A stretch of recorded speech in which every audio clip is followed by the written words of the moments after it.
Okay, good morning. Welcome to FamilyMath number 1127. Math 1127. So yesterday we did a really cool project about finding how to find the circumscribed circle around 3 randomly chosen points. Yeah. So today we're gonna do a version of that same question that's more of a statistics project than a geometry project. But before we dive into the statistical side of it, I want to explain the problem and then explain some of the geometry that's going to come into play. So what we're going to do is we're going to pick 3 random points inside of this square in the plane. Okay. So we'll pick 3 random points in here. We'll find the circumscribed circle, roughly. And then what we're going to do is we're going to do lots of trials here on the computer. We'll simulate it. Okay. And we'll try to find the expected area of that circle. Alright. So 3 random points chosen in the unit circle. Sorry, 3 random points chosen in the unit square. Okay. We're going to then find the area of the circle that surrounds them. And then we'll add up those areas, and if we did 1,000 simulations, divide by 1,000. If we did 10,000 or whatever, we'll just find the average. Yeah. All right. So before we jump into it, what's your guess? What do you think the expected area is? I think it's actually going to be fairly large, maybe like 10, because occasionally with a lot of trials you're going to get 3 points that are really close to being on a line, and the circle is going to be massive, and it's going to drive up the average a lot. Okay. Yeah, very interesting guess. Okay. So, but we have to before we dive into that, we have to do a little bit of geometry, because it's finding the area of this circle, while not super duper advanced, at least is probably not fresh in your mind as to how we would do that.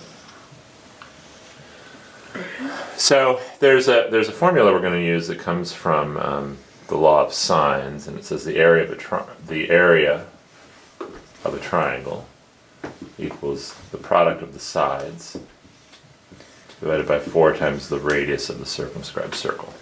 Okay. Do you remember seeing this formula before? I actually genuinely don't know if we've discussed this or not. I think I've seen it before. Okay. So we can rearrange this formula to say the radius, which is what we need for the area of the circle, is equal to what? A times B times C over 4 times the area of the triangle. 4 times the area of the triangle. Okay, so now if I select 3 points, I'll call them X, Y, and Z, and I'll call this side A, B, and C. Once I've randomly selected these points, can I find the side lengths?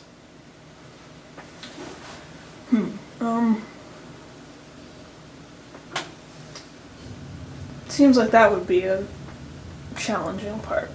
Okay.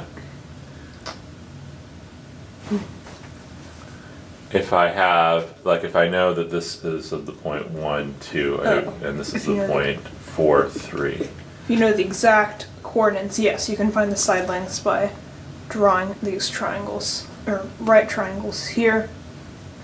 Sort of like the calculation for slope. Yep.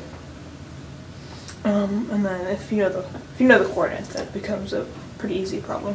Okay, yeah, so when we're going to do our simulations, we'll pick the random coordinates, which is going to require us to pick 6 random numbers. And then so we'll certainly be able to calculate the side lengths. Yeah. On the computer.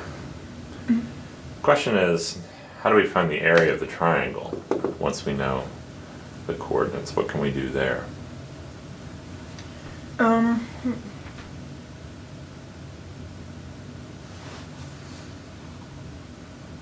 you know the side lengths. If we know the side lengths, can I find the area of the triangle? Well, if you maybe went back to this formula, you could try to find the radius of the circumscribed circle.